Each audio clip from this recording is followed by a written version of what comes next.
We are good. Welcome to the Yo, Podcast. We got Juan from the Juan on One podcast. Been looking forward to this podcast all week since I booked it with Juan. We're gonna get into the deep end of the rabbit hole, conspiracy theories, the subject I wanted to dedicate a full episode to, and I feel like I got one of the best in the game to go down and guide us down that path. So we got Juan over here. Juan, welcome to the podcast. Thanks for joining. yo, thanks for having me, bro. Hopefully, we don't have too many connectivity issues. That's what it looks like Yeah, as for as real. we're gonna get started. Yeah, already go, But thank you man. for having me, man. Hooking it up with a new interface to get the podcast better. So, gonna move forward from over here. Juan, why don't you give us a little bit of an intro on what your specialty is? Talk about your podcast a little bit, and yeah, what got you into this subject matter? I don't really have a specialty. I consider myself a scholar, avid researcher. I'm a father, husband. I'm just a regular guy who likes to have interesting conversations and look into interesting topics, bring new light to esoteric and occulted subjects. And esoteric is just specific, and occult just means not well known or hidden, right? Because that gets a bad connotation. And it started with me with religion. I grew up and was raised Pentecostal Christian, and I was balls deep in church, playing guitar for church for a long time, part of the worship group, and my family was really religious growing up. And it started to get to the point where I started to question things as you actually study the material, because that's what they don't expect you to do. They don't expect you to read between the lines. And when it comes to a lot of these religious texts, there are hidden meanings behind all this. It's like they say that Jesus talked in allegories. Well, when you start to break it down and look at it from a literal sense and even a figurative sense, because when it comes to the esoteric and the occult, like, you have to understand there's a figurative way to interpret something and a literal way. And sometimes they these two lines blend together, and that's how you get this mentality of like, no, my God is the one, my religion is the one. Well, I would always ask my like people at the church, I go, when they would bash other religions, they would say, and don't get me wrong, I think religion serves a purpose. So you can believe whatever you want to believe as long as you don't hurt yourself or others. You can worship Cthulhu for all I care. Do your thing. Just leave the kids out of it. And, if it's between two consenting adults, free game, whatever. So I started questioning the narrative and started asking questions, like the hard questions, like, wait, if they're going to hell in my religion, am I going to hell in their religion? So who's right? Right? Right. Who started this whole thing? And they don't have answers for those type of questions. I would ask, well, if this book is non-canon, it's canon in the oldest, Ethiopian Bible, the Book of Enoch. Why is it being referenced in the King James version of my Bible if it's non-canon? Oh, well, don't worry about. Don't read the Old Testament. I go, well, who's King James? It was just some guy. Well, who? How? Why is it the King James version? Why is that the most? And you start looking down that rabbit hole, and you start asking questions that they're not going to be able to answer, and they're going to try and answer it the best they can, but then you start getting blasphemous and heretical in the process, and people don't like that when you push their beliefs. And I mean, people die for religion, and Mm-hmm. religion was really the what started it for me. And from there, I branched out, where I started looking into ancient civilizations, and a lot of conspiracy theories nowadays aren't even conspiracy anymore, man. It's truth. And I think that Truth. I don't like the term conspiracy theorist. Straight up. I like it more. I like to think of it more alternative, alternative research. Alternative thought to really think outside the box that they put us in. Even in school, our school system is a Rockefeller byproduct, and that's not conspiracy. That's reality. And they don't teach you life skills. They don't teach you anything that you're really going to use in the real world. And they teach us about math, but they don't tell us what the symbolism behind these numbers are, right? And you start looking into Pythagoras and all these other crazy guys in history, and here we are, on my podcast to talk about whatever I like, and that's why I started it, because I was watching other podcasts and listening to other podcasts that inspired my podcast, but they weren't touching the subjects and making the connections that I wanted to, right? It's like when you watch a show and you want them to go a certain place and they don't take it there. So I took matters into my own hands and started my own podcast. And here I am 2.5 years later. And yeah, dude, I just like to talk about interesting shit. That, that's awesome, Juan. And I gotta say, you and I can totally relate in that aspect where when I was younger, I questioned religion as well. And that's what led me to start looking into different things. And the one question I remember asking, because growing up, I was also baptized as a Christian. It was my choice. My parents didn't get me. They didn't push me to do it, but I still went to Christian. I still grew up going to Christian church, Mm-hmm. regardless. But I remember one thing that you're always taught is, the way to go to heaven is if you accept Jesus as your Lord and Savior.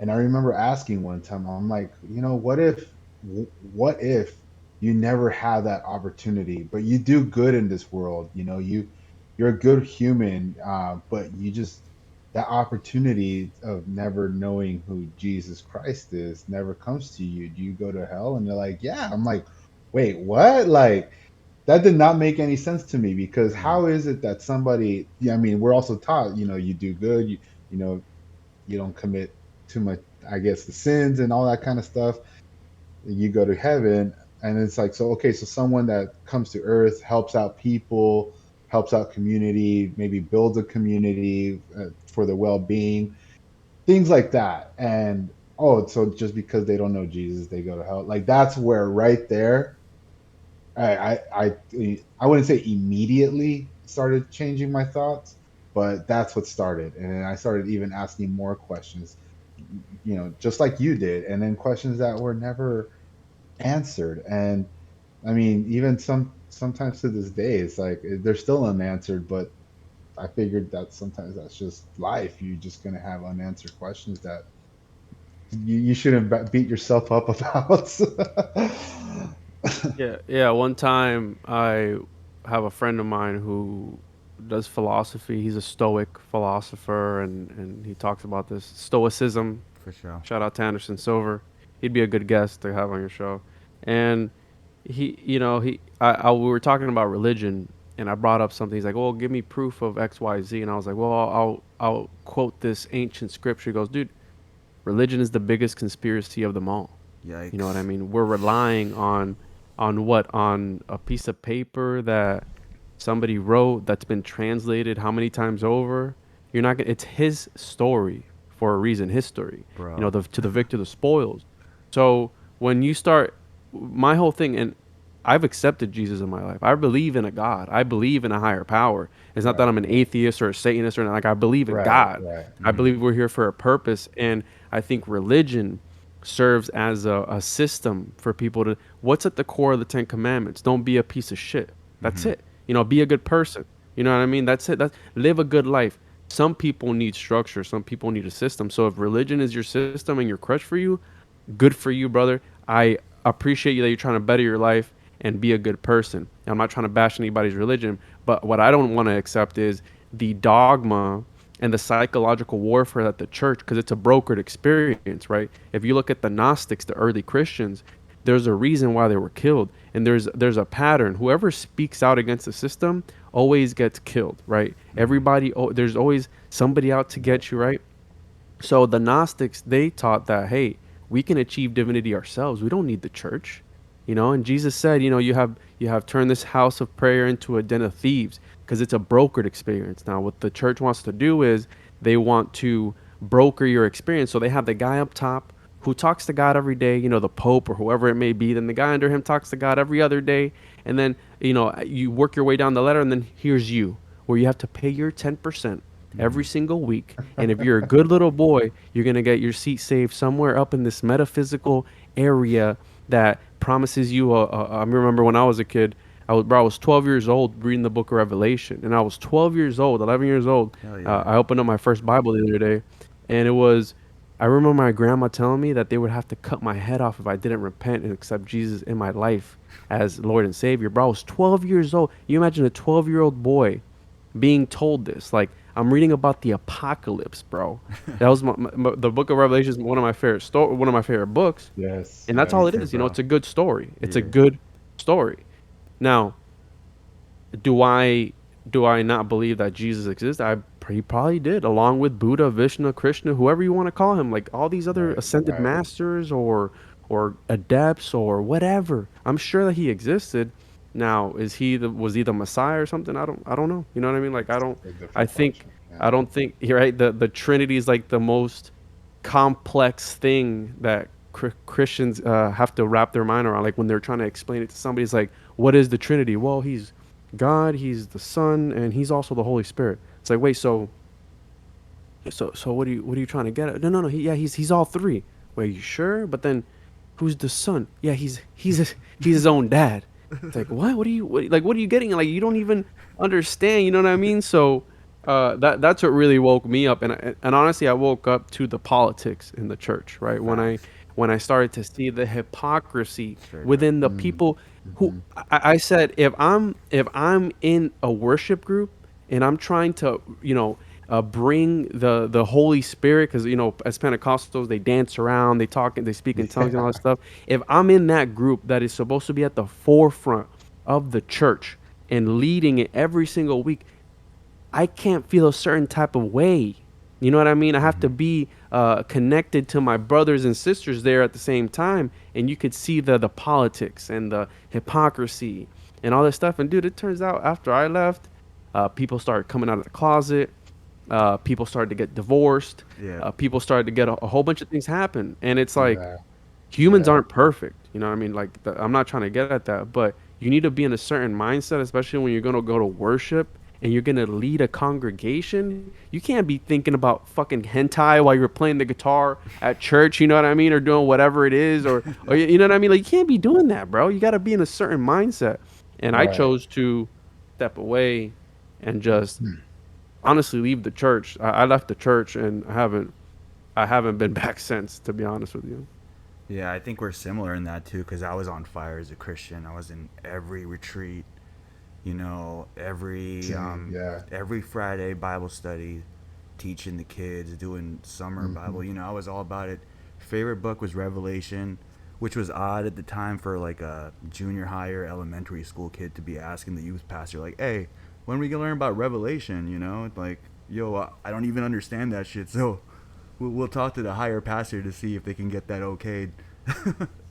So I feel you on that. So I feel like our background is kind of similar, and I like that quote you said about religion being the number one conspiracy theory, bro. That's deep. That's hella deep, man. And if you think about it, the number one public enemy of the church at the time was Jesus. You know what I mean? So it's very odd that now the way to get to Jesus is through the church. So I don't know if people are just blinded by the community that church brings, and like you said, the politics that is open. Because some people see the politics in church and it's like, now I see how I can, integrate with this community and move myself, put myself in a position where now I'm the guy in church. You know what I mean? Um, so yeah, it gets kind of dirty, man. It's. I mean, if you're aware of Jesus and you're doing that, that's would you agree that's kind of satanic in a way? Like that's kind of some dark religion shit. You know what I mean? What do you mean by What do you mean by Satan? What is dark though, bro? That's like what is that? You know what I mean? Like Yeah. to you, Yeah. maybe that might be one thing, and bro. That's philosophy, and that's the problem when it comes to a lot of these topics, and Mm-hmm. that's why I respect people, and I reserve the right to change my mind at whatever time. You know what I mean? And I reserve the right to be wrong, and a lot of people get bent out of shape when the psychological warfare and the indoctrination goes deep when you've been raised in it since a little boy or a little girl, whatever it may be. And I respect you if you want to use that, if you want to use religion as your system and if you have a family, it's very important. Like for me, I have two kids, right? Little boys. So I need to give them a system. So I'm going to pass on the tradition that was passed on to me. So I'm going to teach him about Noah. I'm going to teach him about Moses. I'm going to teach him about all these historical figures within the Bible.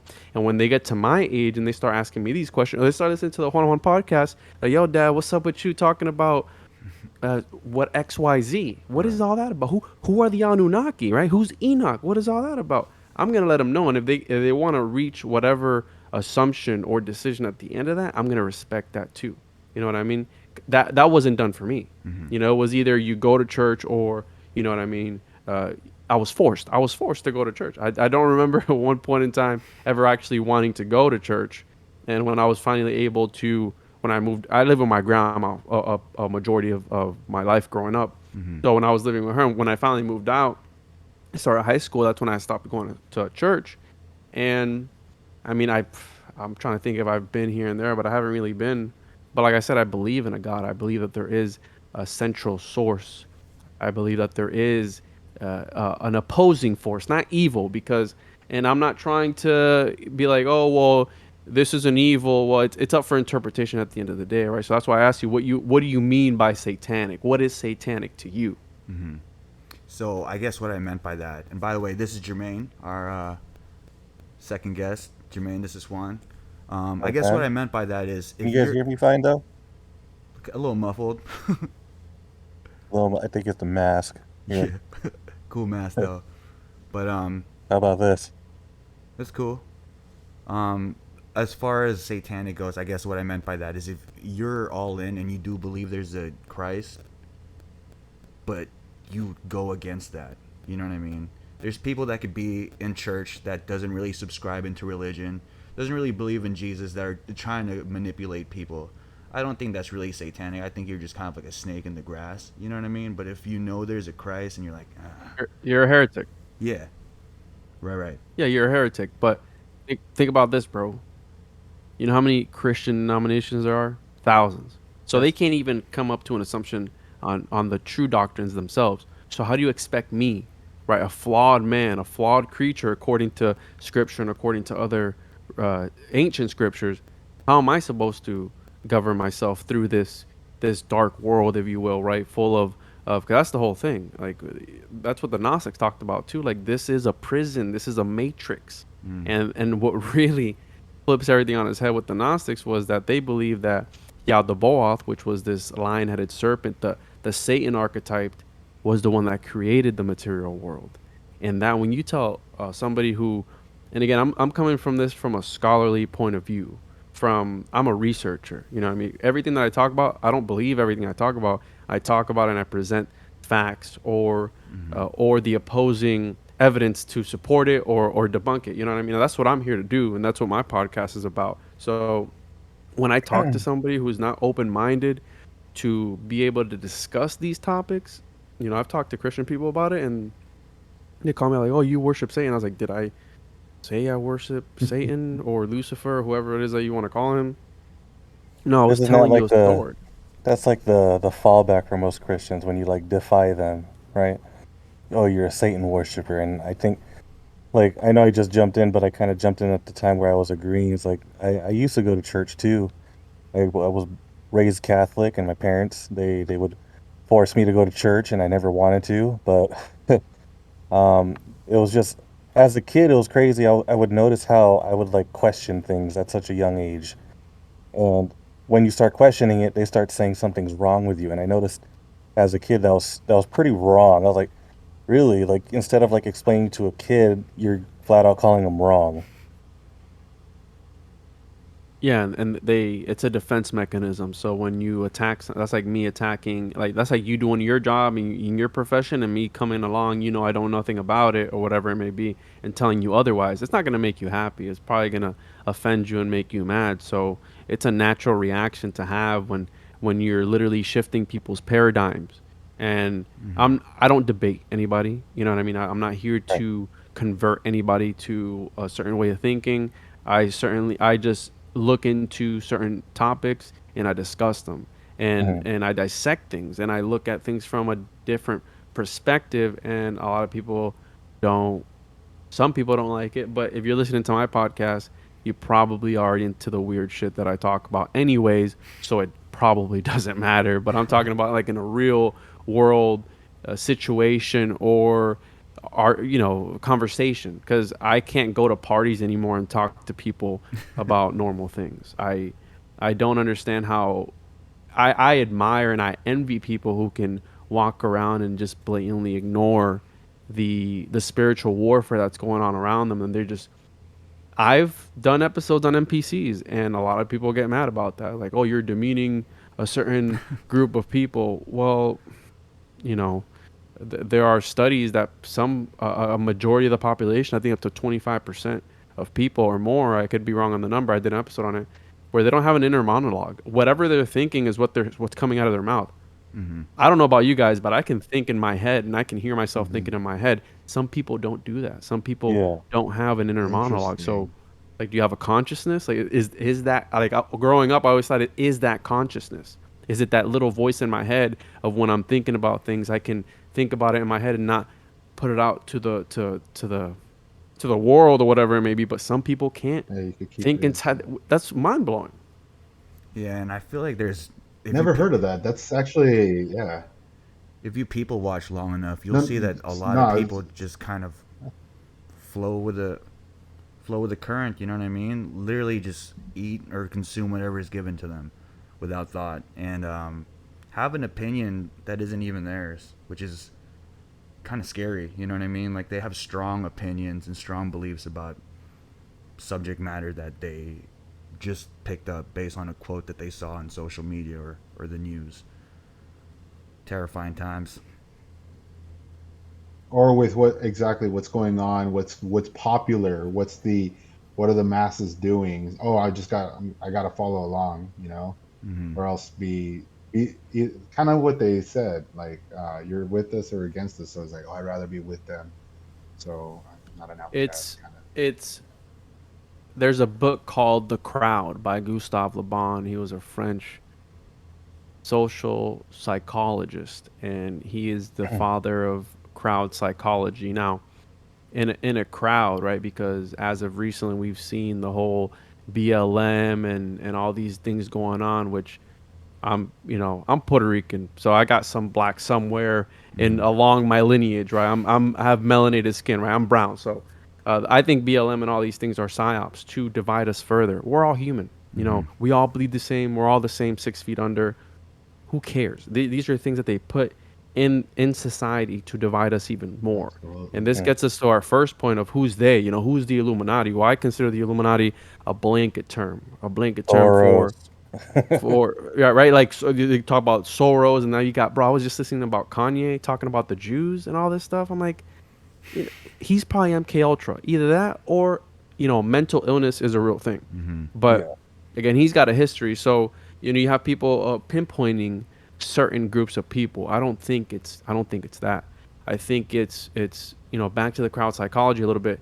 There is something that there always seems to be something metaphysical about reality. And now the reason I say that is because Gustave Le Bon, right, a scholar, a person who was studying crowd psychology, how a crowd becomes a living organism.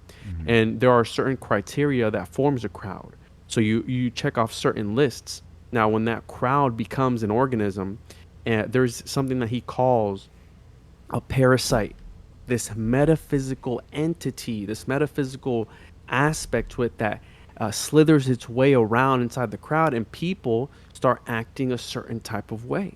And a crowd is only as smart as the dumbest person in it, right? So if you have a crowd, it's going to be as smart as the dumbest person in there. The lowest IQ is going to be as smart as that crowd's going to get. And you see it. And the reason I brought up BLM is because of the riots. And you saw how people were acting in this bestial nature, and they were doing things that they wouldn't otherwise do by themselves. And that has to do with how religion attacks. It's Stockholm syndrome, right? You want to be a part of a community, and no matter how much they psychologically beat you down, you start to relate to them and go, you know what, this is kind of nice. It's like the burning meme dog where he's like, this is okay, right? This is fine, or whatever it is. While meanwhile, you're being attacked all these different places, and these elites, right? And I call them the reptilian overlords, right? Are they I've been called out so many times, like, oh, are they lizards? Are they? I'm talking about some David Icke stuff. David Icke is like the Mac Daddy of the reptilian idea. Now, are they actual lizards? I don't know, but Mm-hmm. I like to talk about it in the metaphorical sense of the word, where it's the archons, right? These dark forces at work, trying to control you or trying to take you away from whatever your path is. Now, I believe that these elites, these Illuminati, right, as a blanket term, I believe that they talk to entities on the outside of space and time, that they're in touch. Like if you look at the Knights Templar and Baphomet, right, this metaphysical entity where allegedly they had the head of John the Baptist. There's an ancient Egyptian belief that if you have the head of a prophet, it prophesizes to you. Mm-hmm. Well, it makes you think of, why do they push so much Jeffrey Dahmer nowadays in the media? Well, Shit. what was he doing? He was collecting skulls. He was collecting Yeah. skeletons. He wanted to build an altar.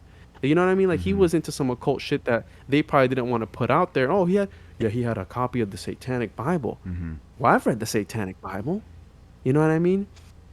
He said that he didn't relate to it. I don't think a piece of literature is going to make somebody act a certain type of way. I Mm-hmm. think outside influences, if you're in touch with a higher entity or something outside like if you look at Lovecraft, right, and the Mm-hmm. Cthulhu and all these Lovecraftian entities, that they're like these great old ones. I think it's the same thing. I think they're in touch with these things that tell them what to do. Like if you look at the banking system is a byproduct of the Knights Templar from their communications with Baphomet.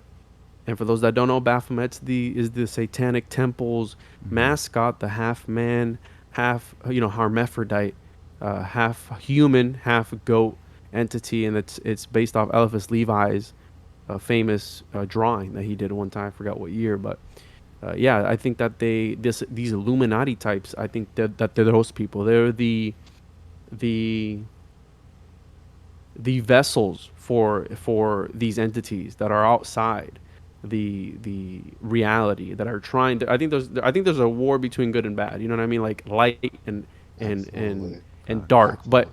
you can get lost in the sauce when it comes to deciphering, oh, what is light, what is black magic, or what is white magic. I think it's all bullshit. I Mm-hmm. think it's all leads you to the same thing. And I think that there are certain things that we probably shouldn't be fucking with in this reality. And there's a reason why, again, Adam and Eve were casted out of the Garden of Eden because of this type of shit. You know what I mean? By Damn straight. following, not following directions. It's perfectly to what the question I wanted to lead into, because going back to what you were talking about reptilians, let me ask you this, Juan. Has it ever occurred to you that there's any similarities between the snake that's talked about in the Bible and reptilians? And that's why, like you said, they're the ones that talk to us and control us. They talked to Eve and controlled her, talked to her. So you think there's any similarity? And it started, I mean, that's what you believe, that they were the first people. That's where it all started. Like, hey, yeah, the whole reptilian thing. So there's a few different versions of the story of creation.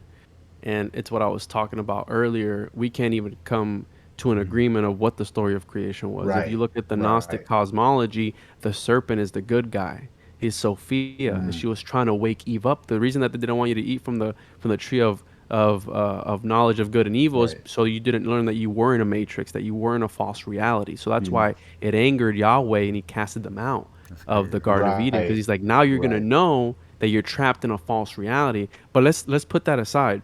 There's also another story of creation where, and I do believe, right, Nakash, I do believe it's related to the serpent and the what they call the serpent seed. Now, this gets really heretical and blasphemous, but the story goes that the serpent actually raped Eve, and you have the story of Cain and Abel, and one of them, I forgot which one, I think Cain, whichever one killed the other one, Mm-hmm. was of the seed of the serpent seed, right? And Right. that's where you get this ancient bloodline. It goes back to these ancient bloodlines and these ancient families that have this seed blood within their lineage, and that's a blasphemous Mm-hmm. thing to say that a serpent literally raped Eve, and they're One of them was Adam's son, and the other one was again essentially Satan, the Satan archetype, or Lucifer, whoever you want to call him, because that's also a fabrication of the church in order to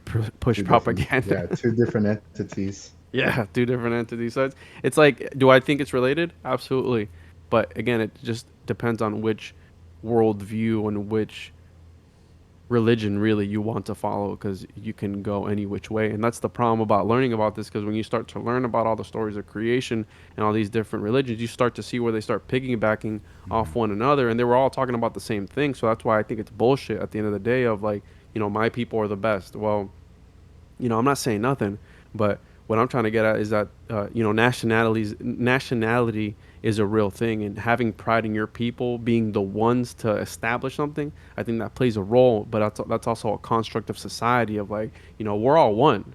At the end of the day, we all bleed the same. So why can't we just get along with each other and just, how I always tell people, spread positivity, and love one another. You don't need to get lost in the sauce. And there are wars being fought right now over what? Over lines on a map that, who put them there? We did. Animals don't give a shit about the lines on the map. You think they're, don't cross the Canadian border, in the United States. I don't have my green card or whatever it is. No, they don't give a shit about that. It's nature. Right. That's funny. I agree with what you say It's about all there's like a how it is good versus evil at the end of the day. And it's funny that based on that context of what you said, that the elites, the Illuminati, so to speak, being a blanket term, they would, I mean, in a sense, consult with other beings of different dimensions of how to move forward with their regime, or if they're even cooperating in a regime together. And based on that context with what you said, and you look at the ancient Egyptians and how they worship deities, with Anubis, Seth, and all that, it makes me look at that more like, instead of just gods and deities, more like interdimensional beings, pretty much depicting what you're saying right now, but going on in an ancient time. Would you say it's more interdimensional than an actual deity? Because you did mention Anunnakis too. So I'm wondering if Anunnakis could have been more metaphysical than physical, like people, currently understand. So there's two different ways you can look about it. I think that according to the Hermetic principles, all is mind. I think there is a mental aspect to it, but also think about this. Think about the light spectrum. We only see 0.005 of the light spectrum. We have infrared, we have ultraviolet, we have all these different things going on around us. So who's to say that there's not a whole different world? Or at the time of these Egyptians or Mesopotamians or Sumerians or whoever it was at the time, what if, reality, the light was different, something about the way that they were connected to nature, to source, right, to the main thing. Because back then, bro, there was no, dude, the other day I was at my house and I turned off my router to reset it. I felt that shit. I felt it go off, bro. I turned it, I pulled the plug on it, and I felt it turn off. And I looked around and I looked at myself and I said, holy shit, I felt that. So we're being constantly bombarded. And I'm not trying to get at the whole 5G shit. Right. Maybe that has something to do. I have a friend of mine who installs 5G towers, and that shit will fry you from the inside out. Okay, that's all I'm gonna say. So what effect does it have on people? I don't know, but I know for 100% fact that my boy, he works on radio towers. They have to shut it off, or else you start feeling nauseous and you start feeling a certain type of way. And it's really interesting that wasp and any insect that stings is attracted to these antennas. So whenever he goes up to one of these towers, there's always either a hornet hive or a something, like a hive of something always on top. So it's really weird. But Wow. back to this thing where back then they would look up and they would see the stars. They would see a reality different, I think, in my opinion. And the reason I say that is because the Egyptians, they were very literal when it came to their hieroglyphics. So whatever they put on their hieroglyphics, they were literal. Now they believed in a world of forms. But what I'm getting at is that if they drew a donkey that they saw in the real world with two saddles and two bags, whatever, just an example, with two bags, when they would draw that donkey on the hieroglyphs, they wouldn't give it four or five bags, because they understood that the literal donkey and this world can only hold 2 bags. So I don't think that they were exaggerating when they would put these giants on these murals. I think that there was actually beings at one point in time who, again, the if we're gonna talk about from the Christian point of view, at least from my point of view, you have the Nephilim, you have the Watchers, you have the Elohim. Those are also entities that were here at one point, according to, if you want to follow it, it's like, we're gonna follow the scripture. These are Mm-hmm. beings that were here, so there, that's been written about, that there were these other worldly entities, and I believe that these stories that we hear about, I think that that mythology is the psyche of humanity. So by them all talking, and a lot of these religions, they all talk about the same figures. You Mm-hmm. have Quetzalcoatl, you have Vishnu, Jesus Christ, you have Quetzalcoatl, you have, what the hell's the other one?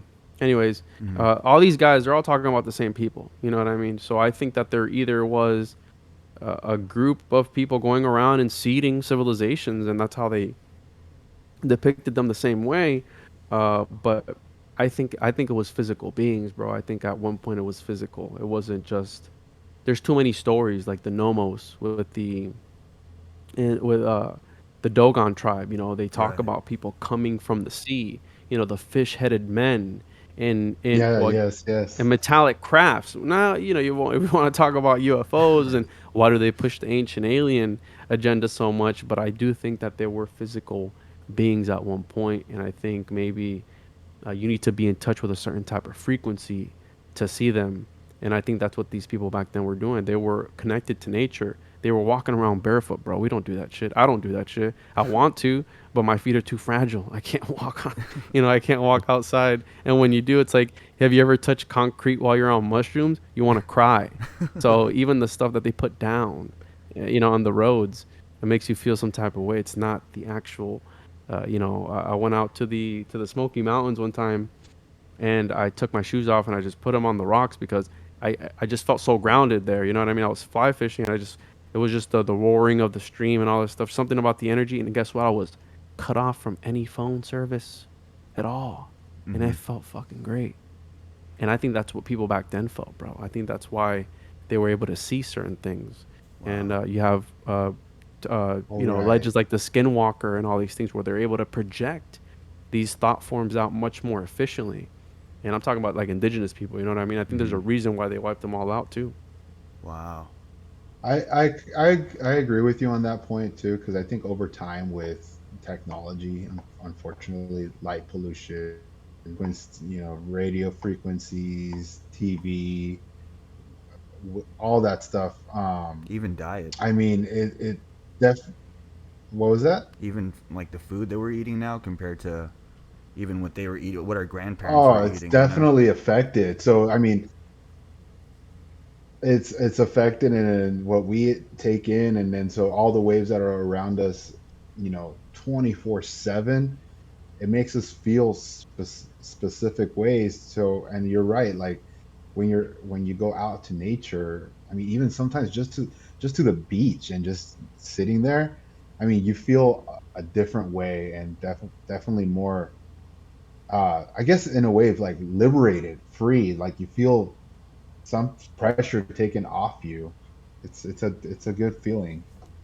The irony in that is the fact that as humans, we've advanced so crazy, like with technology and things like that.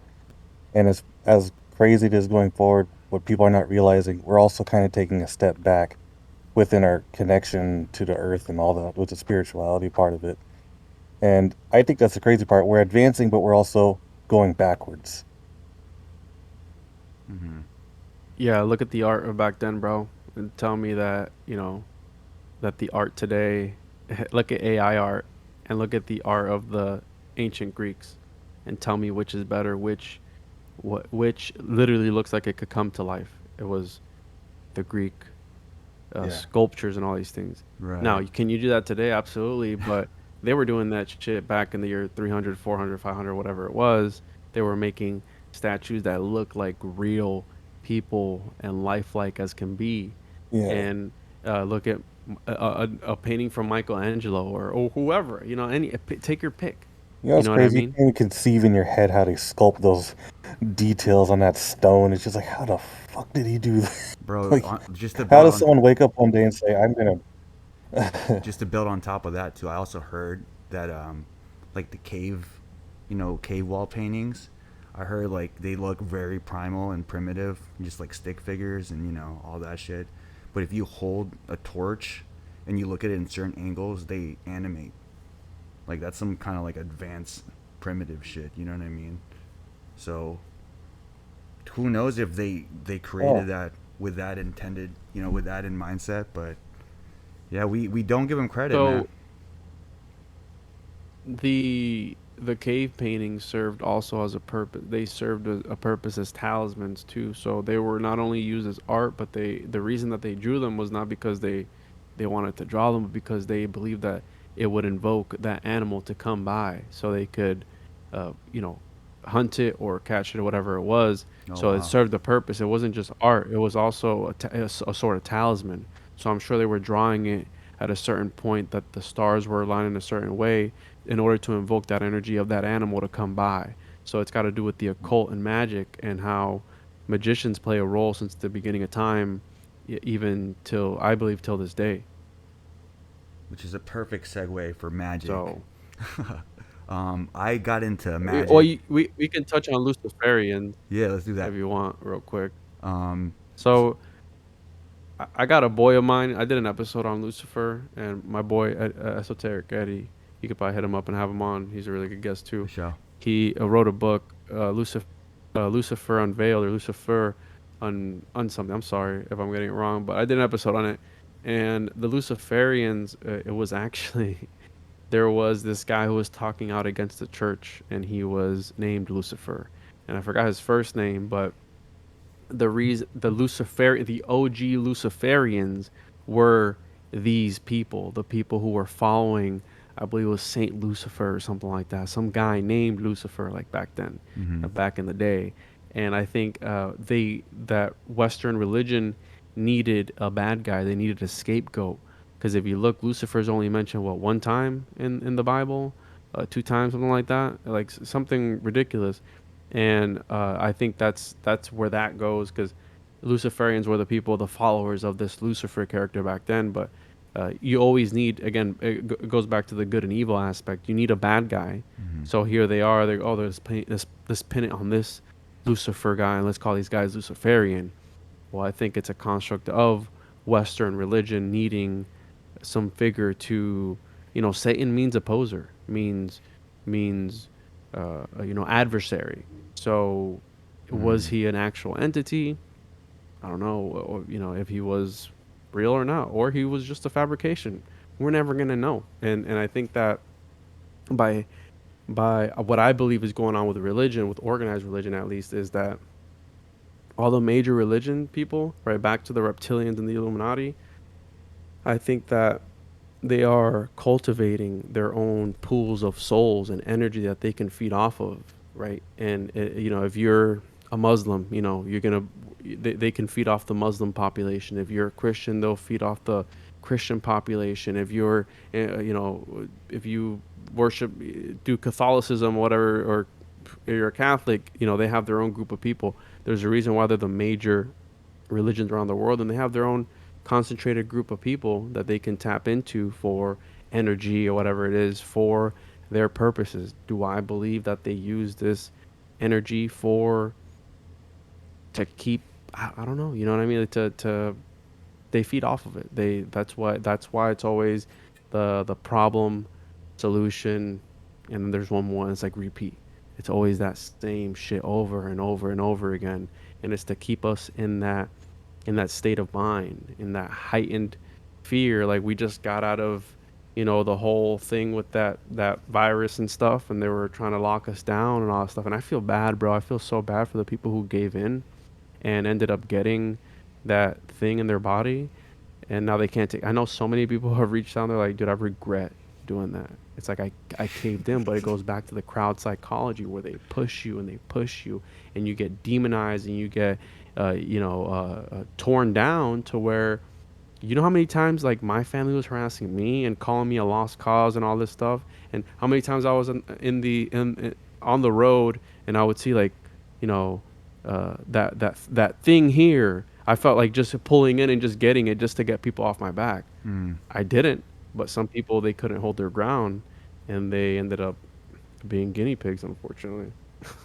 Yeah, for sure. Yeah, that tactic is pretty fucking effective. That witch, I call it the witch hunt tactic, because you don't really need to have any logical explanation. You just got to point the finger and say the keyword, and everyone's eyes raise and agree on your point. You know what I mean? Yeah. It's Yeah. nuts. It's a play that over the course of time consistently works, and I call it matrix codes or matrix hacks, when they, have like plays that we already know that they try to run and people just fall into it. It's like, that's a hack. That's an old hack. We've seen that shit over and over, but it's perfect. Like, you don't need to update it. It does what it needs to do. And so it brings me to my point about Luciferian, since we're talking about that. I mean, the Crusades, the Christians don't really talk about the Crusades, and um, their alibi to conquer the lands of the natives, like you said, there's a reason they wiped them out, was predominantly Christianity, correct? Um, were those people really trying to push Christianity, or were they aware of what they were doing, just knew that the story of Christianity was written so well and so easily digestible that it's a good holy story to push, and if you don't like it, you're a bigot and we got to get rid of you? Or was it more of like a Or Luciferian designed story to kind of put Jesus as a smokescreen to get what they need to do? You know what I mean? Yeah. and exactly, get to an agenda, get rid of the, you know, brainwash the people to think this way, and if you don't think this way, well, we'll kill you. Mm-hmm. What was it like that? You know, give us some So examples if so. if you look back at the history of the church, they were arguing about which type of bread to use for the Eucharist. There were whole schisms of which type of bread to use for the Eucharist. Now, think about that for a second. These people couldn't even understand and come up with an agreement on what type of bread to use for the Eucharist. You think that they're going to be able to decipher and discern what the purpose of? They like power, bro. You know what I mean? It's all about power. It's his story. So, Constantine, right? The Council of Nicaea, that they were the ones who came up with which books were canon and which were not. Well, his whole thing, it went from the Roman Empire to the Holy Roman Empire. Well, there's a reason for that, because it's one thing if I tell you, hey, bro, I'm here to rule you. I'm here to tell you what to do. So let's go ahead and line up. There's another thing to be like, hey, I was chosen by God Himself to rule you. That gives you, back to crowd psychology, that gives you prestige. Mm-hmm. There's this other metaphysical aspect of crowd psychology where you rub off on people by the prestige that you exhibit towards them. It's this thing where people see it in you, like people look at me and they go, that guy knows what the fuck he's talking about. I have a certain type of prestige with a certain group of people. The president, I don't know about this president, but certain presidents have certain type of prestige that they push upon people. People who are charismatic, like Hitler, Mussolini, Mao, all these guys, they exhibited and portrayed a certain type of prestige, and that's what captivated people. The same thing went back then, when Constantine was like, we got to rule these people, we got to lock them in. So, Christianity is the new best thing. Let's leverage that. How can we use that for our benefit? And he was like, you know what? Constantine, I was put here by God Himself. What are they gonna say? Oh, you said that God chose me. What are you trying to say? Cut his head off. Next. Fuck. Who's next in line? It was all about power, bro. It's all about again back to your people were the best. My group, my posse, my clique is the best, and I'm gonna fuck your clique up. And it's all spiritual warfare, and it's all, in my opinion, bullshit and another mechanism. It's the oldest story in the book. You even said it, bro. The cheat code: conquer and divide. Or divide and conquer, whatever it may be. Mm-hmm. So I think there was an aspect to that. I don't think it was about it was about telling a good story and having being an heir, having some some claim, right? We watch Game of Thrones, right? Have a claim to the throne. It's like, well, my people were chosen by God, so I need to be ahead. I need to be the number one. We need to rule the world, quite literally rule the world. And they use religion as a weapon, bro. It's weaponized. That's all it is. But again, there's good things in it. There's good things in it to where it teaches you good doctrines, but it also teaches you to be a good sheep. Follow these doctrines, and you'll be all right in our system. But if you try and break out of that matrix, if you try to break out of that hierarchy, we take you out, bro. You know what I mean? It's like, no, get back in line. Yeah, Or get like, back in line. That's why he says he's the shepherd and you're the sheep. Mm-hmm. You know what I mean? He's gonna hit you with that stick and get you back in line. It's the same mentality, bro. Yeah, yeah. Like in plain sight of what, for sure. Yeah. like how they want to control you. Pretty much, they're making you believe that you're following Jesus. Like, no, you're following whoever wrote the book. And then same thing now. I mean, kind of what you were talking about with what happened a couple years ago and last year, and people getting pressured to do certain things. It's like, oh no, I'm not going to. No, or you'll lose your job, or Hmm. you'll do this, or this will happen to you. So, they found their ways to manipulate and control the crowd.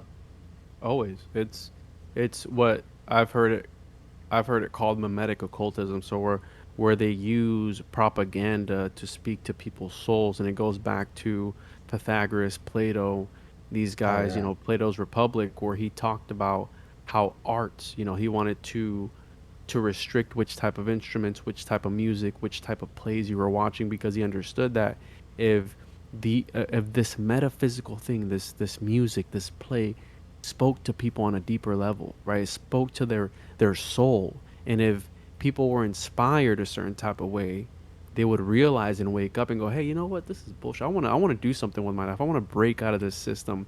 And if you look at it, bro, like we work every single fucking week, 9 to 5 or whatever job you work, you put in your 40 hours, 50 hours, 60 hours, whatever it is, to barely fucking get by. Sometimes some people, to not spend time with your family, and to be in debt for the rest of your fucking life, right? That's all it is. Like we're in this hamster wheel, just pedaling away, and you die. And then what? And then you pass it on to your children. That's why the modern banking system, the modern economic system, is an alchemical system that thrives off of figurative child sacrifice, not the drain them for adrenochrome type of thing. No, I'm talking about the figurative and metaphorical child sacrifice. Because when I'm done, my children's generation is gonna have to take over the debt that we left them, and his child's generation, and so on and so forth, ad infinitum, until what? Yeah. Until what? To what? To what? To what end? Yeah. Like, where is it going to stop? So you're literally sacrificing your children and your children's children in a metaphorical sense of the word. Because when you pass on your debt to them, or the debt that we occur, as a nation or whatever it is, if you want to, and a nation is a crowd too. So I think it's made by like that by design. You know what I mean? I think that it's all, at the end of the day, if you really look at money, it's a simulacra. It's an empty symbol. It's something that is held up by one thing, by one main thing that'll get. I mean, we could segue this into magic, but one of the main things of the monetary system is faith Mm. and believing that tomorrow it's not going to all come coming down and be worth zero. Look at the crypto market, right? It's like, what's fueling that? For Well, real, the right? faith. We're buying and holding it. The faith.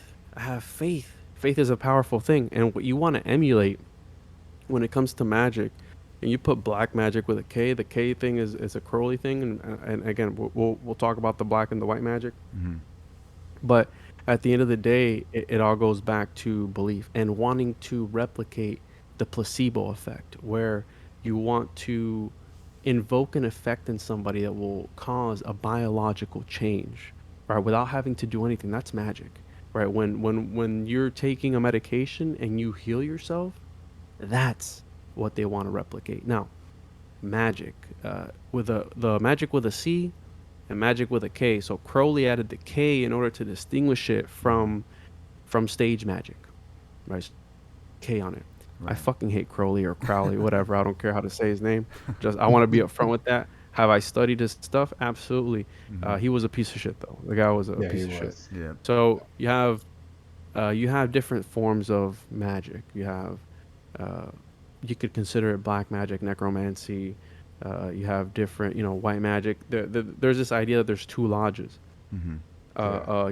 A left hand path and a right hand path, and that's how you get the two pillars. Now, when it comes to this idea of the two pillars, you either take the left hand path or right hand path. There's the middle path, but what a lot of people don't know is that there's a third pillar too, right? Offset to the left a little bit, with a ladder on it. You call it Jacob's ladder or whatever it is. I don't know, but I'm not a practicing occultist. I just simply study this stuff, and they say you need to walk the middle path. If I believe, my personal opinion, that depending on which path, even if you take the left hand path or right hand path, and I always get the two paths mixed up, but one of them is about retention, keeping the sperm in, and there's another one that's about jerking off on sigils and stuff like that, Right, like right. a Parsons or somebody like that. And I forget the distinction. I have it somewhere, but I believe that both paths lead you to the abyss, no matter what you do.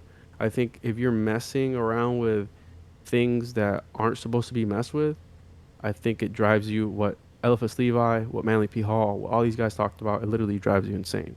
It's like the Faustian pact. How much are you willing to give up to learn the secrets? Are you willing to sell your soul? Are Right. you willing to make a deal with the devil in order to learn these things and be able to manipulate matter? And I think magic again has been painted in this Harry Potter, Mm-hmm. Dungeons and Dragons. I love Dungeons and Dragons. Dungeons and Dragons aspect where it's like magical and I'm shooting laser beams out of my ass and out of my little stick, and I don't think it's like that. I think it's more of again, all mental, all mind. You know what I mean? It's all in here. And I practice magic. My magic that I practice is a good mindset. Mm-hmm. Manifesting. So when I manifest something, I uh, not that I think about it's going to come true. No, I have to put in the work. If I want to grow my podcast, well, what are you going to do to bring good content? What are you doing?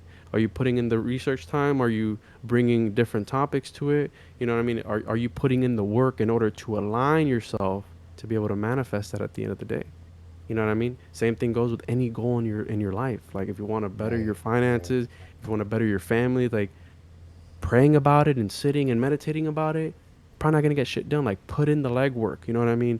Go to Right. therapy if you want to. Or you're fat, you don't like the way you look. Well, fucking work out. You know what I mean? Get up, do something about it, and manifest it. Get in that mindset. And I'm a self sabotager, right? I Mm-hmm. think about I'm a realist. So whenever I'm in a situation, I always think about what could go wrong immediately. So when I'm thinking of something like, oh, this shit could, it's like I have to stop myself sometimes. Like, don't even talk about that. Mm-hmm. Why do Right. I even Right. need to bring it up? Just address it if it does come up, and Mm-hmm. if it does even come up, because sometimes it won't. But when you get in that mindset of like, oh, and I'm very careful with what I say because spelling, you're casting spells. You know what I mean? Yeah. You're putting out that intention into the ether, and it doesn't contribute to anything good, right? If I'm telling somebody something negative or whatever it is, it doesn't contribute to. So it goes back to if you have nothing nice to say, don't say anything at The all. same.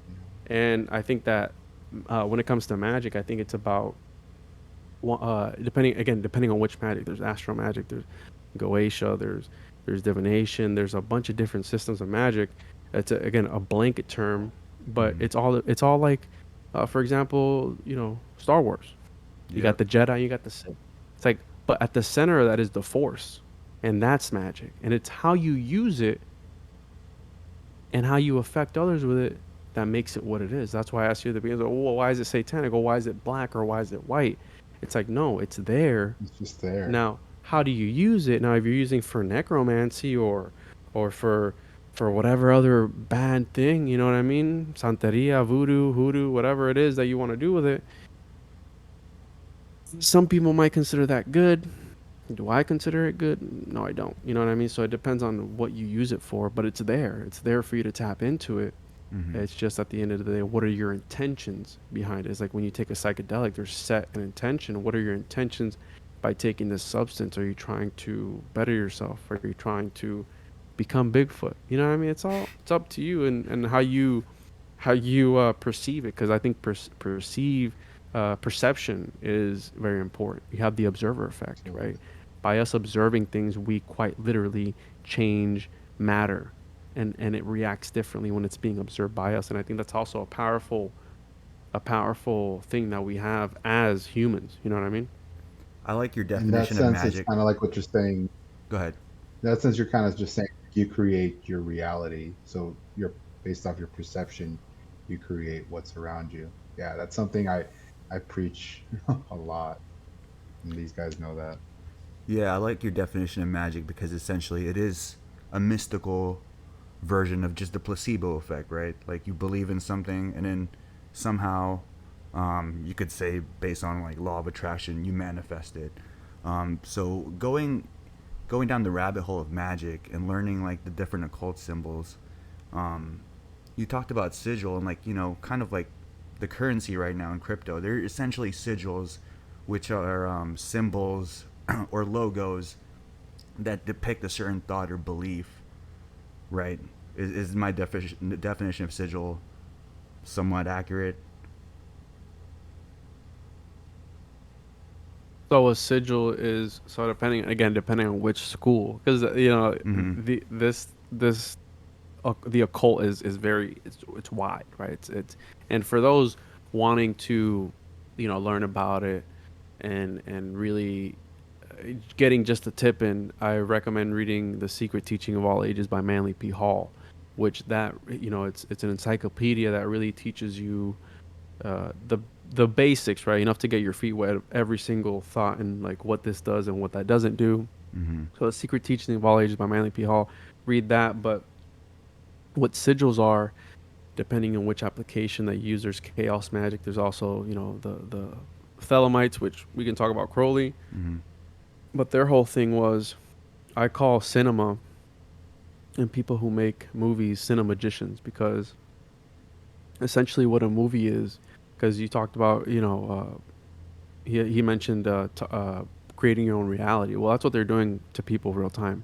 Mm-hmm. They are a movie is a bunch of sigils, a bunch of pictures just rolling all at once. I And like what they're that. trying to do is in sex magic, at least, right? In tantric or thelemic or whatever, Golden Dawn, whatever secret society you want to follow. Mm-hmm. Essentially, the gist of it is, at the point of orgasm, your subconscious comes forward, and at the point of orgasm, you're one with the universe, right? So that's why you have tantric sex and all this stuff Mm-hmm. along the orgasm. So you're in that mindset. Now, your your subconscious comes out, and these sigils are used to get imprinted on your subconscious. And they say that Carl Jung talked about the dark self and how it can show you the secrets of the universe or whatever it is. So they believe that this subconscious, when you imprint the subconscious and it comes back in and you forget about it, you burn that sigil, you do whatever it is, it will manifest itself quicker in this reality. Mm. Okay, that's one version of a sigil. It can be a talisman. It can be charged with XYZ. People who want to learn about talismans and stuff like that, the Picatrix is one of the more famous and really nasty texts, because it talks about how, speaking of Dahmer earlier, they literally use all bodily fluids, all bodily body pieces to make talismans and make things happen. So that's a grimoire. The Picatrix is a grimoire, Mm. and it just teaches you about this idea of sigils and talismans, and I think that the cinemagicians and the elites use these things to subconsciously tap into people's psyche. So by you going and watching the new Dahmer, right?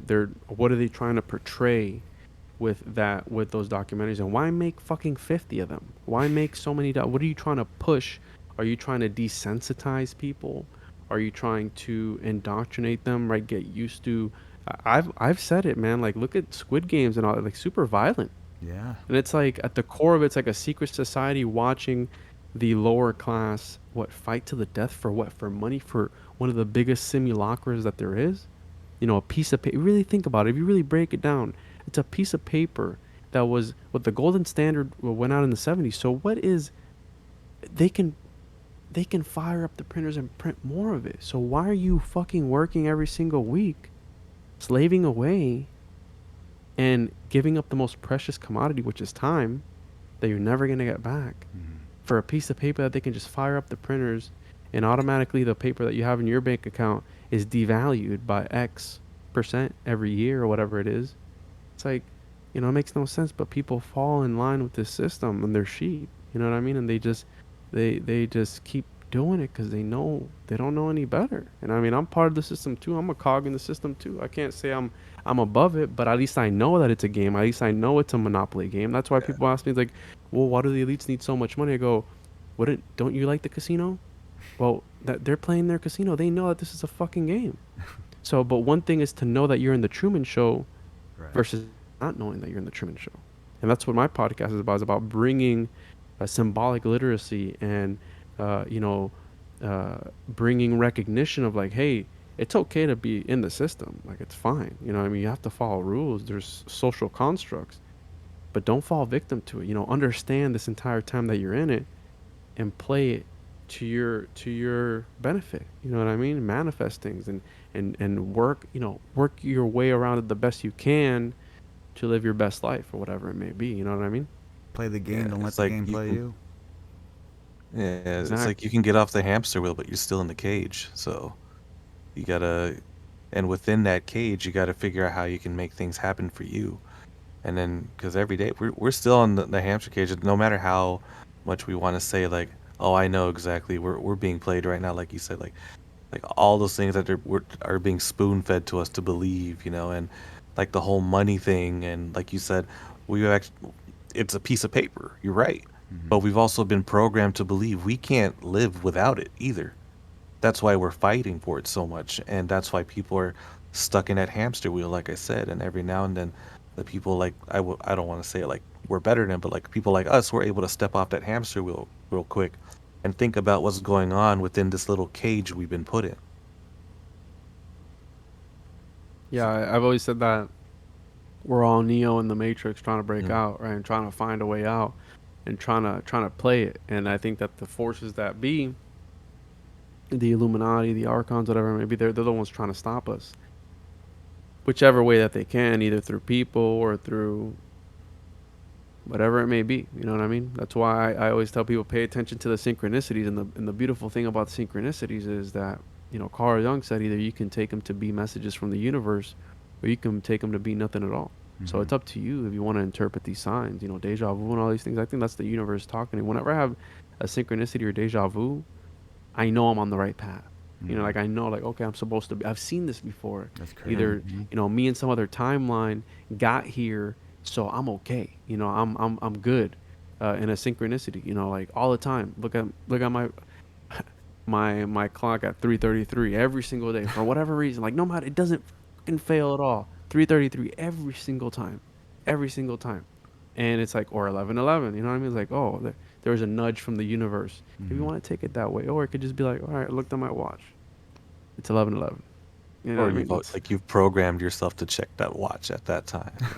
Exactly. And you don't Your even know body it, clock. because we're all able as humans to program ourselves. If they can program us, why can't we program ourselves? And little do we know, we're programming ourselves by building these little habits, but we think that's just us doing the things we need to do. But no, we're learning to do it because, like I said, you're putting yourself back in that wheel to go ahead and do it. So that's Yeah, a crazy and I thing. think sigils, they're all around us. Look at the one of the biggest sigils of them all, the McDonald's sign. The golden arches. Like you recognize, anybody in the world will recognize that sign from 2 miles away, a mile away, whatever it may be. And that's been imprinted in our, and I think that these things are passed down genetically, and that is the plan from the get-go. If fear has been proven to be passed down genetically, there's a reason why you flinch whenever somebody goes to punch you in the face or whatever it may be, or somebody does that to you, because your ancestors were wrestling saber-toothed tigers in the fucking dark at one point. So whenever something would jump out at them, they'd move out of the way. So you've been programmed to move or cover your face or whatever it is since the beginning of time. If you flash shapes above the head of a chicken, right? You can flash a square or a circle or a triangle or an Ouroboros, and they're not going to react. But flash the silhouette of a hawk, and the chicken goes fucking crazy. That's If you crazy. take fleas and you put them in a jar, and you cap that jar, and they bounce up and they hit the top of that jar, you come back the next day and you can take the top off that jar, and they're only gonna jump up to where just before they were hitting the top, the closed cap, and guess what? They're gonna jump like that for the rest of their life, and that flea's kids are gonna jump the same exact height as the one that you just programmed to jump as high as that under that cap. And that's the same thing goes with us. When we're programmed a certain type of way to follow certain doctrines, that's magic. If you're affecting nature to your benefit, to using symbols, using you have the Gmail sign, that's a sigil. The Discord sign, that's a sigil. There's all sigils that are imprinted in our psyches, in our subconscious, and how people literally die for this paper, this imaginary thing that we use to cover, to pay for everything. You can't do shit without money, bro. That's the reality of things. Like, I admire the people who can be minimalist, sell everything and live in a van or some shit. I got a family, so I can't do that. I like what you said about that being a deeper definition of child sacrifice, of generational chain of effect. You know what I mean? And it's crazy. Don't get me wrong, though. I do think that there's people doing actual sacrifice like that. That's a real thing, but Yeah. that's another aspect. Mm-hmm. That's definitely around somewhere. It's crazy too what you say about like McDonald's being a sigil, in a sense, and movies. I like that cinemagic. Being moving sigils, more of advanced, sigils, and it's crazy to me. I just found this out a few months ago that Edward Bernays, who we're talking about Matrix and programming, probably the godfather of it all, right? It's crazy that his is it his grand niece or grand nephew is in charge of Netflix, so pushing all these Squid Games and the Jeffrey Dahmer stuff. That if you're looking at it in a black magic, right hand left hand path, being a cinemagic sigil, being fed to people, and based on what we just talked about earlier, there's like a percentage of people, a big percentage of people that just kind of feed what they're getting, eat what they're getting fed, and just go by what the public opinion is. They're easy bots to program, easy NPCs to command, and that made me think that maybe these people are aware of magic, and the way that they can manipulate subconscious symbols to manifest the regime or the outcome that they want. And it's a good segue right now to Aleister Crowley, who did a lot of work in magic. That was kind of his thing. That was kind of his path. And I read somewhere that he was contacted by the CIA. Do you know much about that? Maybe you could pick up from there. He's a piece of shit. I agree with you. So, dude, go all out. Yeah, so Alistair Cuckley, as I like to call him, arguably one of the great. He's going to go down, unfortunately, in history as one of the greatest occultists of all time. And now, he did contribute some good things to the occult scene, translations, but he also thought he was the incarnation of Eliphas Levi and Edward Kelly, which Edward Kelly was the contemporary of John Dee and his scrying partner. Now, that was allegedly the OG 007, John Dee, and supposedly what the movies were based off of, because there was this thing back then in the Elizabethan age where they used magicians to spy on people, right? They say William Shakespeare was also a spy. Mm-hmm. There was this fascination with spying on people for some reason.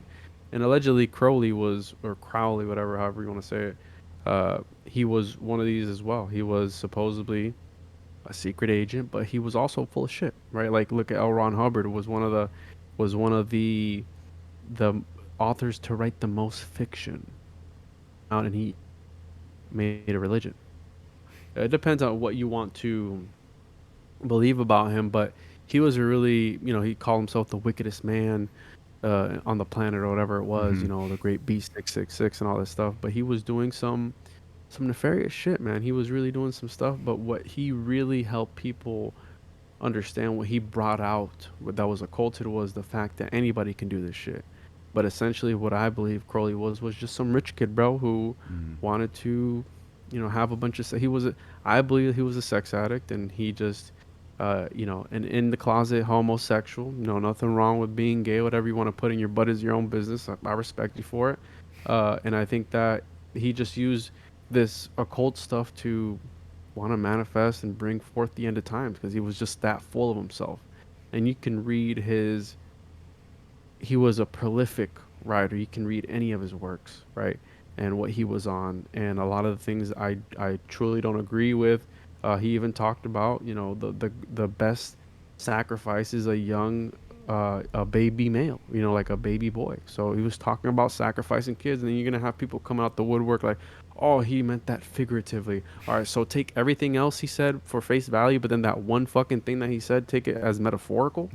Get fucked, bro. You know what I mean? Like, you can't nitpick Yeah. what is metaphorical and what is not. So I think that individuals like him were up to some nefarious shit, and they were doing magic in order to benefit themselves, and they didn't care who they hurt. And I think that he sacrificed a lot of people when it came to, like, all his wives lost their mind.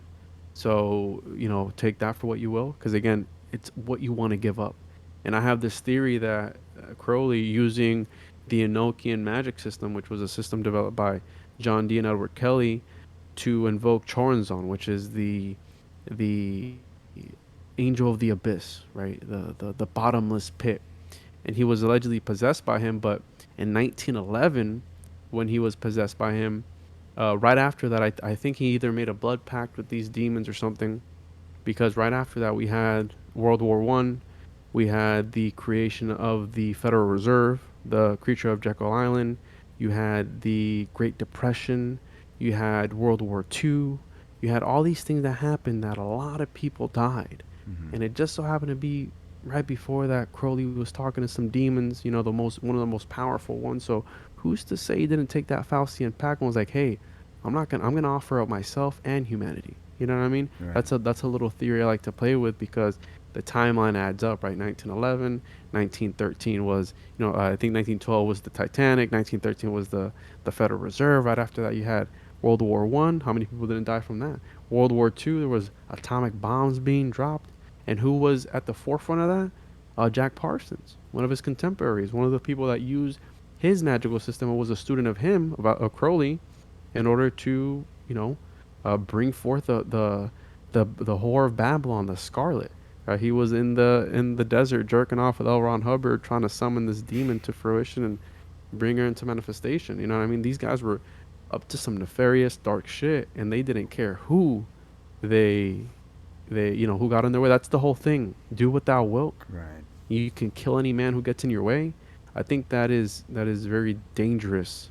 Mm-hmm. That's a dangerous idea. That's a dangerous way to think, because do I mean, read it for yourself. And he took that from Rabbi Elias, I believe his name was, which was one of the OG Hellfire Club guys.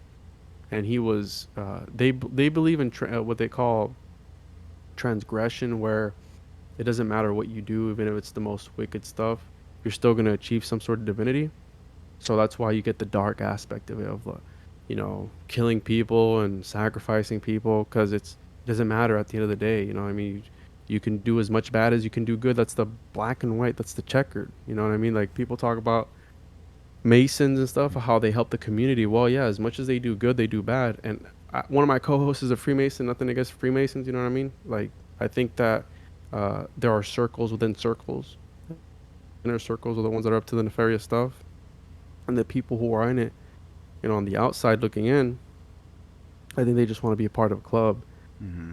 To some people, it's just a club, but for others, it's something else. It's more darker. And so, again, nothing against anybody who's in a secret society or anything like that. But again, there's a reason why there's think about this. There's secret societies till this day. That's crazy. There's grown ass men who get together once a month in a secret society.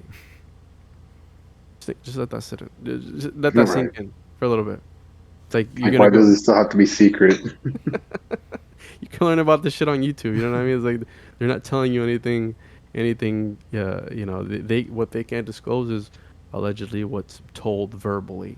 But if it's written down, it's free game. You know what I mean? And you got the internet, you got YouTube, you got all these things. You got books that teach you about these things. So I don't know. I think it's just another gimmick, in my opinion, to get people to, again, like a religion. You know, get them to sign up and pay your dues every single year, bro. They make money off of you, and you think you're benefiting from it. But to each its own. You know, I'm not trying to bash anybody and disrespect anyone.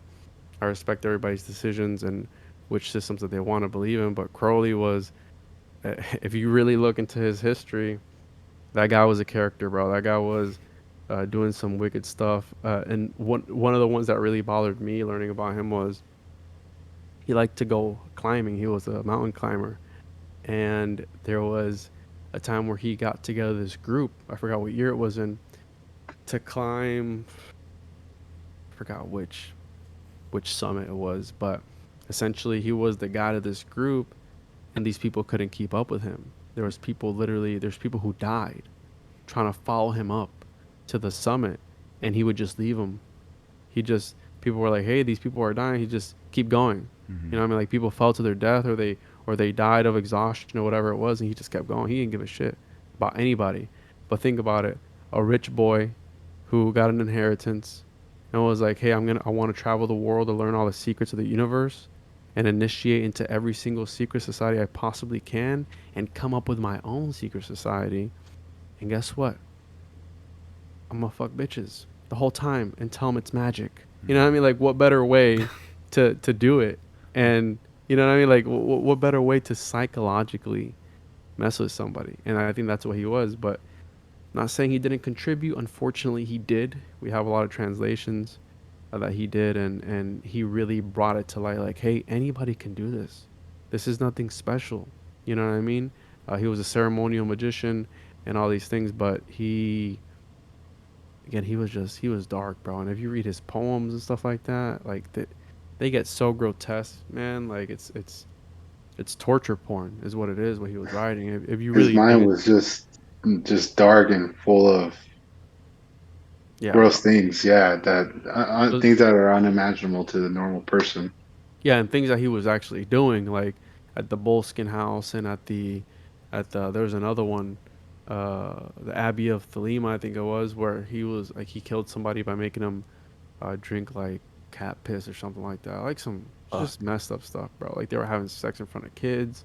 They were, again, if they were having sex with kids or not, I don't know, but there's stories. I mean, one of his first kids died really young, like a couple weeks or a couple days after being born. So allegedly she died because she was sick, but use your imagination. You know what I mean? Right. Was she really sick, or was she sacrificed? You know what I mean? Like, if you dig into the history of Mm-hmm. it. But I think he was, for the most part, he was full of shit. And a lot of people come out of the woodwork and defend him. But fuck Crowley. Yeah, it's crazy that some people see the do as thou wilt as a positive, thing, but man, that's a deep negative zone to ignore if you're gonna just roll with the positive side of it. And it's crazy that you mentioned about that event where Aleister Crowley tried evoking that demon spirit and the chain of effects of what happened after that. And because I was always introduced that magic played in the gray area of coincidence. Like, was it a coincidence that someone did that spell and this happened? I don't know, but could it have been connected to? I don't know. There are no coincidences. Right. So that's fucking crazy, man. And we're about to get to like the hour 30 mark, so I don't want to keep you too long. But I want to get to a right-hand side, positive side. Is there any organization that tries to use this esoteric knowledge, magic knowledge, for a positive sense, like freedom resistance fighters, trying to, in a sense, like the Matrix people, like Morpheus and them trying to wake people up for a positive, not necessarily a revolution, but, like a peaceful type of movement. That What I'm we're doing right aware of. now. Mm-hmm. Yeah, kind of, but I mean, like I've been called like an armchair occultist because I talk about all this shit and I don't do anything. But I think that, yeah, anybody who really can decipher the system, like as far as organizations go, that I can name off the top of my head, I can't really think of any right now. But as long as you don't fall, that's the whole thing. Being able to decipher when it's happening, and being able to either avoid it or whatever the case may be. I think that it's and I don't want to paint anybody who does magic in a negative light because I don't think that's the thing. Mm-hmm. Again, it's like the force, it's how you use it, you know what I mean? I like to research it. I like to look at the history of it. I like to have interesting conversations about it. But there are people who are using it for some dark stuff, for the most part. But I can't really think of anybody who's using it really for good. You know what I mean? It's a system, and it's like how they say the the spear of destiny. It's either if you can hurt people with it, or you can heal them with it. Mm-hmm. It's like all depends at the end of the day who is behind it. You know what I mean? Like the human mind has been at the forefront of the greatest achievements of man and the biggest atrocities. So it's where you put your time and energy to. I wish I could give you an answer, bro, but I can't really think of anything that I'm not. I can't say the Rosicrucians are the good guys, or the the OTO, or the good guys, or the Freemasons are the good guys, or the Thelemites. Whatever. I think they're all full of shit, and I think it's all bullshit, bro. To be honest with you, That's I crazy. think it's just important to know, That quote. I that think it quote- comes down to what you said too, power. There you go. All these groups, that's what it comes down to. They just want the power. Which group is better? Mm-hmm. We can do this, we can do that. We have X amount of people, whatever. But And one more question. Yeah. Danny and I, we were probably when we first got into conspiracy theories and all that. I hate that term too because conspiracy theorists have gotten more things right than journalists. And the thing about conspiracy theorists is when they get things wrong, they're open about it. Like, hey, I got this wrong. Now let's go down the right path and figure it out. As far as journalists go, they just fucking deny till they die, or they just forget about it, like they didn't even say it. You know what I mean? Which, if that was a person you had a personal relationship from, they lose credibility after that, opposed to the conspiracy theorist friend that, hey, I was wrong. Let's explore the right way and what really happened. With that said, like going down this rabbit hole with conspiracy theories, like we were in it for about 3-4 years, and then it just got kind of depressing for us to just wake up and be like, man, there's nothing really we could fucking do. You know what I mean? Like research and research and research, you just fucking find layers and layers of matrix hacks that are already programmed and takes a lot of fucking maneuvering and wire tapping to get it, untangled. How do you find the optimism and the silver lining and with diving deep into these subject matters on a consistent basis and for so long, like you have? Yeah, that's one of the aspects of this whole thing, because one of the criticism that we get in the community is we have all this knowledge on things, but with it, right? Having keys to a car that you can't drive or doesn't run or something. It's like you have the keys. What the fuck are you gonna do with it? It's like you don't know, but it's gotten sometimes to the point where, I don't just research conspiracy. I think it's history. I think it's important to understand history because it's deep. It's gonna repeat itself at one point or another. So, for the people who's like, oh, what does it matter? Well, this is history, and the whole term conspiracy theorist, it was created by the CIA when the whole JFK thing popped off in order to discredit people. It's like they do these things in plain sight, and they expect you just to turn a blind eye to it, be a good little sheep, and just keep going, right? But when it comes to finding optimism, honestly, by knowing that I have a dope ass podcast that talks about it, and is able to probably wake people up, and knowing that I can bring some awareness to somebody, I think that makes me feel good about myself. And to keep it to keep from getting depressed, I take breaks from the topics, and you know I podcast a lot, and if I need to take a 2 week break or whatever it is, I'll do it. But yeah, it can get dark really quick, and it kind of can make you paranoid. But Mm-hmm. I'm one of the biggest skeptics that there is. I like to talk about things, and if I talk about something and then I say some wild shit, I want to have the evidence to back it up, Mm. right? So I'm not just here to be doing rapid fire Alex Jones type things. Like, no, it's like, well, where'd you hear that? It's like, no, I found this here, here, and here. Like, this is history. You know what I mean? I'm talking about real shit. I'm not talking about some some stuff really sounds really outlandish, but hey, the truth is stranger than fiction. You know what I mean? Like, it's that's the way it is sometimes. Like, that's the way it is. And some people are programmed to like ignore that. Like, oh no, that can't be true. It's like, bro, they've been doing this since the beginning of time.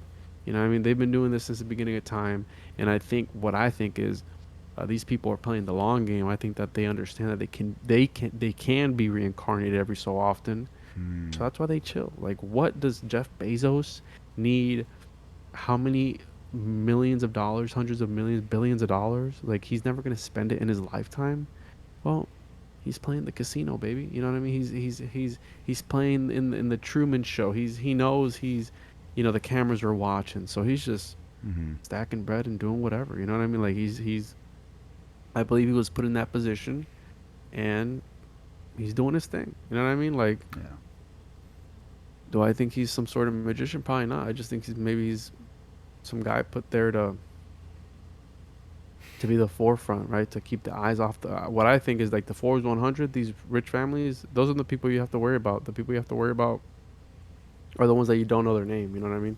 Mm-hmm. The ones behind the scenes, the ones pulling the strings from behind the shadows. Those are the people you have to worry about.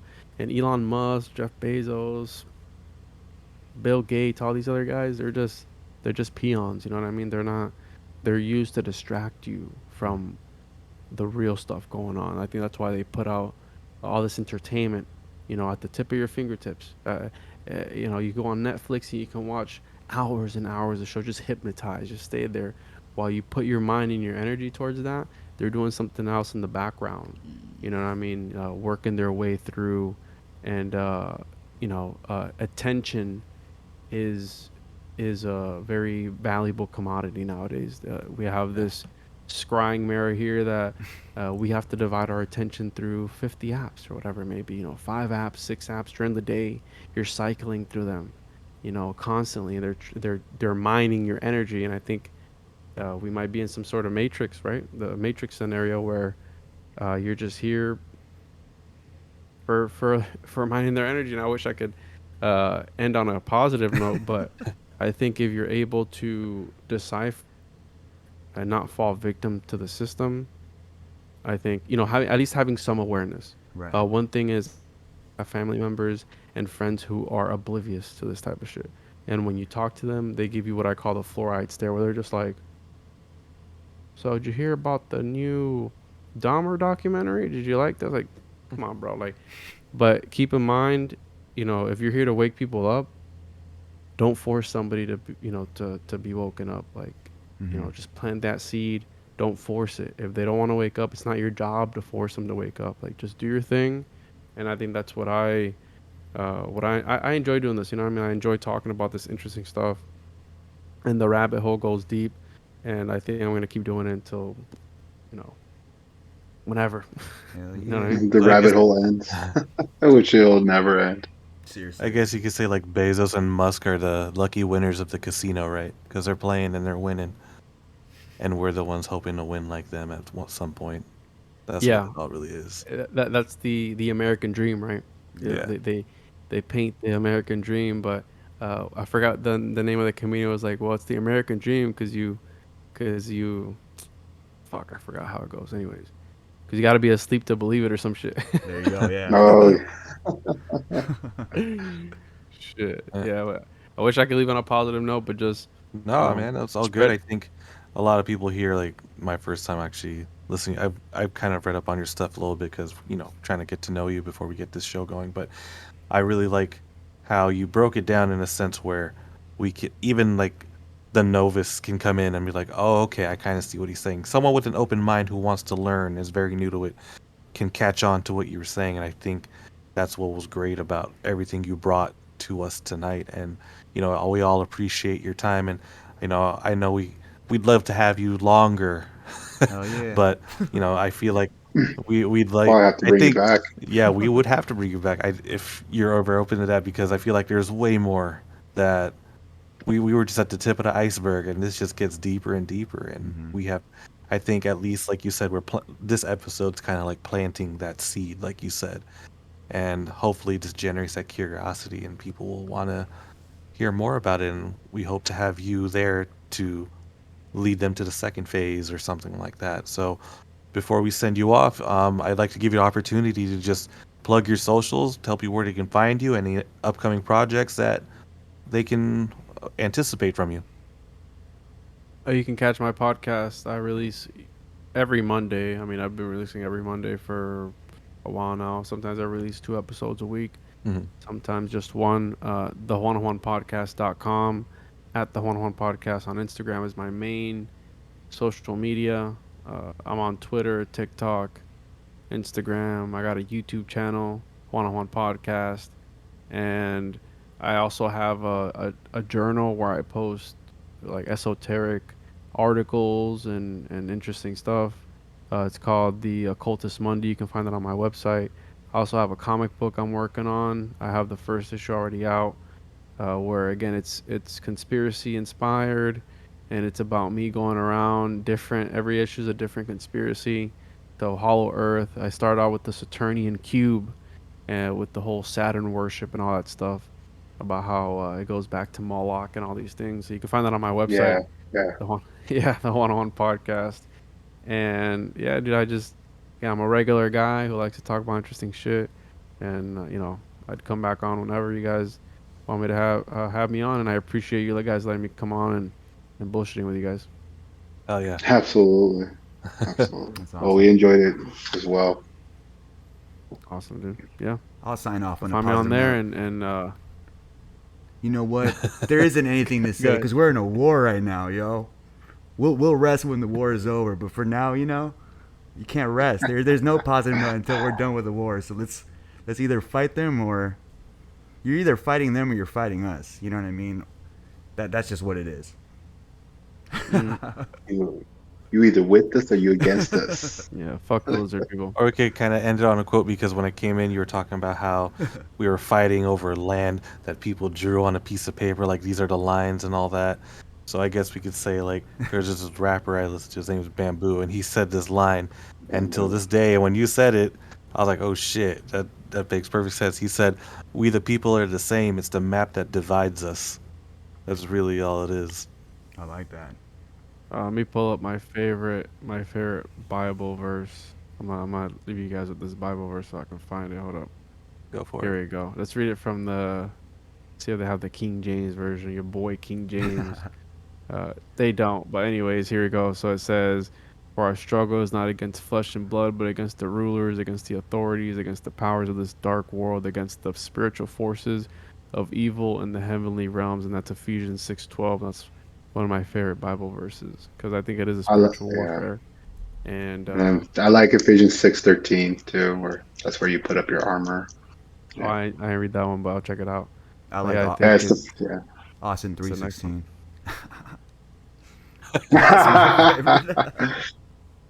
there you go. Because he So said so. 6:13, therefore put on the full armor of God, so that when the day of evil comes, you may be able to stand your ground after you have done everything to stand. Yeah, there you go. So I mean, love each to other. me, that's the knowledge and the courage to stand up to the things that we've been fed to believe, and you just say nah because I know otherwise. I know, I've been woken up. And to be strong enough to hold that ground no matter how many people try to tell you you're wrong. So love each other and don't be a piece of shit. There you go. That's pretty much what life should be, man. All right, guys. Well, All thank you again right. for having us. I don't want to keep you any longer, but thank you again for coming on. And Cave, this was the Juan on Juan podcast, and we hope to catch you guys next time. Later, guys. More 3 on Juan. Later, guys. See you Catch guys. you later. This is